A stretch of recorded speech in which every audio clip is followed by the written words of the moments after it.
Welcome back to my channel. I am going to take a little bit of a different route at this time. All of the time before, I've been directing my comments primarily to the high IQ individuals, and I think it's time now for me to modify that and try to include everyone. The fruit of passion, number one, because what I'm going to be doing is dealing for the next 10 sessions with my thinking. And my thinking is what I said before. They're like snowflakes. Everyone is different. And I've been a Christian for a long time.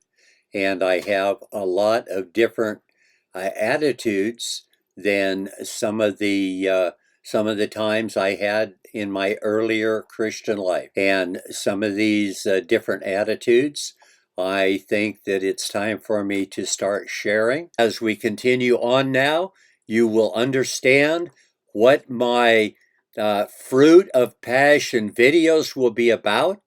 They aren't just to the high IQ people, although I think the high IQ people can still learn from them. But I encourage everyone that agrees with anything I say to spread the word. And I have concluded that in doing what I've done so far, that the passion part of my thinking and delivery of the present videos we have is somewhat limited to the experience that I've had in the past. And what I'm going to be talking about now is my current thinking in a lot of issues and ways that I might possibly be thinking in the future. Now, by this, what I'm talking about is that when I get an idea about something, it doesn't necessarily mean that I believe what I'm thinking about is true. It's something I want to investigate and think about because I think it is going to get me a little further to the truth in some issues. And as I've said before, I think a couple attributes of God is that God is love and God is truth. So if anything is more true than something else, I feel that that will give me a closer insight to the attitude of God. So what I'm going to be presenting now are things that I would consider more likely than not. It means that of all the information that I've gotten, it seems like that what I'm expressing now is more likely to be true than anything else that I'm aware of. And as I continue to explore the ideas I have and the situations I have, I will try to go ahead and put those in the different video presentations that I'm making. Now, my video presentations up to now has been pretty much my past. What I'm going to be trying to do now is talk about my thinking and try to get people to go along with what I'm presenting enough to tell their friends and everyone to listen to the things I'm saying so that all of our thinking will be more similar to what the individual's thinking is today. If some of the things I'm saying prove to be true in other people's lives, I would like them to spread the word so that more and more people will watch my channels and we can move forward. Now, in order to accomplish that, I have taken the term that is going to be in this time called fruit of passion. Now, by the fruit of passion, we know on a walnut tree you get walnuts. In a fig tree you get figs. But passion, they have a passion fruit, and I guess the passion fruit comes from the passion tree. But I don't really know how that fruit got its name, but it was named by someone, and that's what it is today. So I am going to be talking about the ideas that I have, and I'm going to be referencing that to basically the attitude about it. And so what I'm going to be calling it is the fruit of passion. And this one will be the fruit of passion, number 1. And instead of turning them out every week, as I've tried to do in the past, I'm going to go on a monthly schedule. So I will be presenting, number 1 will be for the month of June. And next month in July, I will start fruit of passion, number 2. But in this one, there are some things that I am going to express as well. And that is, some things have seemed inconsistent with my thinking that I believe now. I have overlooked that thinking most of the time because I considered that as years have gone by, we as Homo sapiens have changed significantly, learned from our past, and moved forward. But with my current thinking and my insights about the Philistines lasting 4 to 8,000 years, I realize that the Homo sapiens that lived 3,500 years ago was basically just as capable or more capable than I am today, 3,500 years later. So I now am readjusting my thinking, not that we learned as we continued forward, but Homo sapiens have just taken a different route. And by a different route, I mean that for the past 3,500 years is what I've referred to as the murder and mayhem years. Now, the difference between that and what preceded before that was that my belief is now that men and women were absolutely equal in the society, and there was no fighting that was going on at all. Everything was just being production, growing, and prospering. Everyone in the world prospered as whether you call them the Atlantans, which is what Plato referred to them as, or the Philistines, which I say are the same people. They're the ones that were put in by the Egyptians up in the land, on the coastland of where Israel is going to move into the hill, probably 50 to 100 years later. So they only beat Israel by a few years. One generation or maybe even a little less. But the difference of the individuals at that time were Israel were herdsmen, and the Philistines were trying to grapple with the loss that they had of their society and understand why they were left and everyone else was destroyed and how that happened or what did happen. And as I had said before, Moses was trained in Egypt, and he learned what the educated people in Egypt were learning at the time. Now, this was about 200 years after the total destruction of the Philistines and Thera, when the volcano erupted that caused the end of the Bronze Age, and the boat people and all of the other catastrophe that followed the murder and mayhem years, because many individuals, men particularly, let their horsepower engine run amok and started killing people to take what they had. And that was very common through the entire Mediterranean world. The Assyrians became very good at it. The Babylonians did their share of it. And even on the very bottom of where the Tigris and Euphrates River was, a lot of that was going on as different people tried to be king. We move forward now. I'm going to talk about one of the parts of the story that Moses had, and that was the story of Lot and his family moving out of Sodom. Now, we can't find Sodom. That makes me realize that Sodom basically is a substitute story for Thera. Thera was the main island of the Philistines, and Moses knew that they were wiped off the face of the earth. Now, the thinking Moses had was that they were doing something wrong, and that was God's punishment on them. I don't share that belief, but clearly Moses did.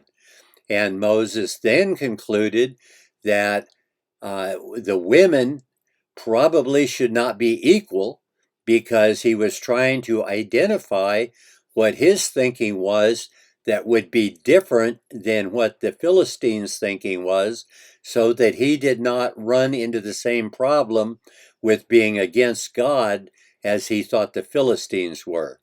Now, I'm not going to make a judgment because I don't know enough about the Philistines, if they even had a religion or what their thinking was, until we can duplicate what their citizens had. In other words, have a society that I can relate to and be part of, where the women are absolutely equal in the society.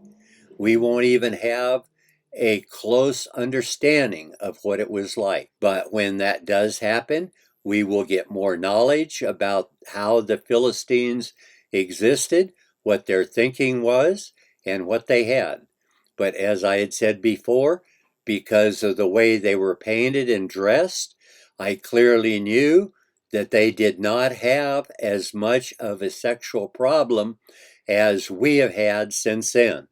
As I said, Solomon had 1,000 women available to him. I do not know what the relationship was between the Philistine women and the Philistine men, but I do know that in the story about Samson and Delilah, that the Israeli men were attracted to the Philistine women. I don't understand exactly why.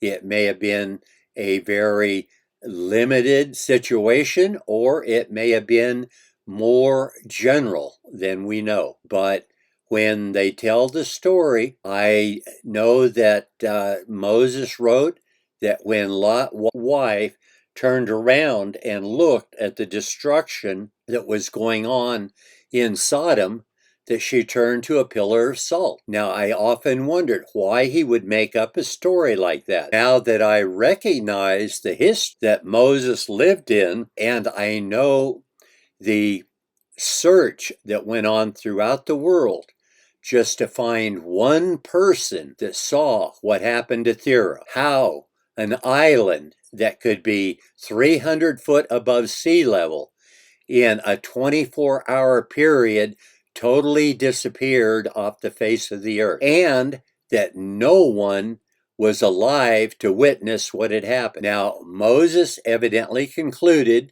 that if you looked at the destruction, then what killed them would also kill you. Well, it wasn't the looking that actually caused the death of the people. It would have been the heat and the gases of the volcano emitting into the atmosphere and at ground level that would have killed the people that were close enough to see what happened. But just that story alone, to me, proves not one human being on the face of the planet witnessed the destruction of Thera and lived to talk about it. And that proof of that is the story of Moses comes about in an unusual way, but it would explain, if what I'm concluding actually happened, why things were written the way they were. And I know that he used salt because even at that time, they knew around the Dead Sea, there was a lot of salt that existed. We know that being that much below sea level and not having a runoff into the ocean, as the water evaporates, it leaves the salt behind. Whether those people knew anything about the chemistry of it, I doubt that they did, and some of them may have already figured that out. I do not know. But in conjunction with the fact that there is no Sodom there, that Sodom was a reference to what happened to the island of Thera. And Moses did not say it was a volcanic eruption. He just said fire and brimstone came out of heaven and destroyed Sodom. Now, it was lava that destroyed it, or the blowing up, incinerating the earth around it and putting it into the atmosphere. We know about volcanoes much more than the Philistines did. Had the Philistines had a little more experience with volcanoes, there would be a lot more of them alive, and they would have passed the stories and their basically writing and their language on, so we would know what they had done and the problems they had. But what we don't know is their writings. We may figure out someday, and we may find some things, and we will be able to enlarge our thinking of what the Philistines did during that 4,000 to 8,000 years. In the meantime, I'm going to move on. I'm going to talk about the history of the people writing the Bible and some of the important things that I think are revealed from what is written in the Bible. Because as I expressed before, when we read the Bible, we don't know if they're just telling a story or they're trying to describe history. They're doing a little bit of both, probably all the way along. But in understanding that, we do know that what is written reveals what they were thinking. So since we know that's what they were thinking, we want to move forward and go on and see what else we can find that will help us to, in my opinion, duplicate some of what they had. Because I think what they had in 1550 BC, what we have today is further back in the understanding of the growth and psychology and progress of Homo sapiens. And by that I mean that they lived at a time when it looks like they weren't killing anyone. They weren't killing each other. Everyone worked together. They all worked together to manufacture and distribute. And our history through the wars and things we've had, no, it takes very little effort to destroy, but it takes a lot of effort to create. So when you destroy something, like Putin is doing in the Ukraine now, it will take years to put that stuff back. And that is what causes the shortage. If we would stop all destroying and everyone would get involved with the manufacturing and distributing and creating new things, we would all benefit from it. Every human being. Because there is not enough human beings that cannot have ideas that would not enlarge our ability to have things that we can't even begin to think of now. And by that thinking, I mean all we have to do is go back to when Ford started producing the automobile. And that was after the 1900s. Uh, as I recall, sometime around 1915 to 1920, he beat the patent lock that kept people, or that were trying to stop him for mass producing his car, and who is giving the ability to go ahead and do that. But at that period, when he was mass producing his cars, no one ever thought of phone that could go through the air and be answered by someone in another area. Now, we don't only have that. I know by my sister-in-law living in Russia and having an iPhone, I have watched her talk to my great-granddaughter on numerous occasions, and the granddaughter is looking at a picture of her while she's talking to her. Now, she's in Russia. That's halfway around the world. My great-granddaughter is in Los Angeles, California, and there I'm going to put ideas that I think are more likely than not. And that's what I think about a lot of what Moses wrote. And one of the reasons that we have to understand that that's what happened is because in reality, people didn't have a written language at that time that is similar what the Bible is written in. Now, Moses probably did understand how to write some of the hieroglyphs that were on the walls of Egypt, and that may be what the Ten Commandments are even written. But for now, we will never know that unless we find the Ark of the Covenant with the tablets in it. But in the meantime, I will go ahead and be putting out some of my thinking, and it will be on not necessarily on things I've concluded are actual, but things that I'm thinking about. And as I continue to think about them and come to the conclusions about them, I will be building on them as I continue to think about the other things that I want to talk about and express. But what I want to do is encourage people, if there's anything in any of my talks that you agree with, particularly in these one fruit of the passion talks, there's going to be 10 of them over the next year, and one each month. And then I will reassemble my thinking at that time and see what I need to do to continue to accomplish some of the purposes I would like to see.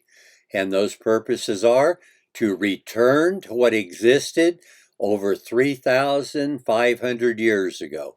And that is that we stop killing each other, that one human being is not killing another human being, that anyone that transgresses are all being punished. People don't kill their wives to get the insurance money. That is off of the table because 100% of them that try that will be caught and punished. And therefore, everyone will know it's a total waste of time. And that's why I want to get everyone thinking along the same path as what I'm trying to tell you, because when we all agree with the thinking, we will then start making sure that our public servants think the same thing we do if they want our votes. And if they don't get our votes and we have only people that think the way we do, then we're going to have a very, very superior country to what we have now. The fruit of passion, number one, I will be bringing to an end now, and I will go ahead and continue with my fruit of passion 2 through 10 in the future. So I'm going to say goodbye for now. Fruit of passion